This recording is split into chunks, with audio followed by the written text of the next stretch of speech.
My dear aspirants, welcome to Vishnu IAS academy. Tribal population యొక్క language అవ్వచ్చు, వాళ్ళ culture అవ్వచ్చు, వాళ్ళ యునిక్ లైఫ్ స్టైల్ ఏదైతే ఉందో అది అవ్వచ్చు, అది ఒక జనరేషన్ నుంచి ఇంకో జనరేషన్కి పాస్ చేయాలంటే వాళ్ళు రిటర్న్ డాక్యుమెంట్స్ ఏమీ పెట్టుకోకుండా వాళ్ళు కేవలం మాటతోటి లేదంటే కనుక ఫోక్ స్టోరీస్ తోటి డాన్సెస్ ద్వారా నెక్స్ట్ జనరేషన్కి ఎప్పటికప్పుడు పంపిస్తూ ఉంటారు, అంటే పాస్ చేస్తూ ఉంటారు.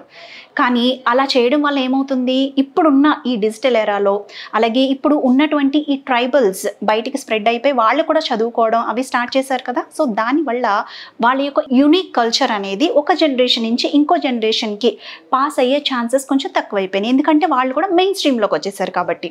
సో అందుకు గాను మినిస్ట్రీ ఆఫ్ ట్రైబల్ అఫైర్స్ ఆదివాణి అని ఒక స్పెషల్ పోర్టల్ని లాంచ్ చేసి ట్రైబల్ యొక్క కల్చర్, వాళ్ళ యొక్క లాంగ్వేజెస్ని ట్రాన్స్లేట్ చేయగలిగే కెపాసిటీ ఉన్నటువంటి ఈ పోర్టల్ని లాంచ్ చేయడం జరిగింది.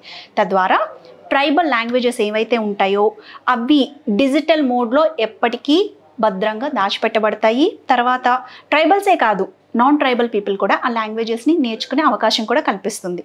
సో ఈ ఆదివాణి అంటే ఏంటి, ఆ బెనిఫిట్స్ ఏంటి, అసలు ఎప్పుడు గవర్నమెంట్ దీన్ని లాంచ్ చేసింది, దీనివల్ల వచ్చేటువంటి లాభాలు ఏంటి, సో దీంట్లోకి ఏ స్కీమ్స్ మర్జ్ అయి ఉన్నాయి, ఇలాంటి అంశాలన్నీ కూడా నేను ఒక లాంగ్ వీడియో చేశానండి. దానికి సంబంధించిన లింక్ కూడా మీకు కింద ప్రొవైడ్ చేయడం జరిగింది, మర్చిపోకుండా చూడండి. This will be very much helpful for your examinations. Thank you.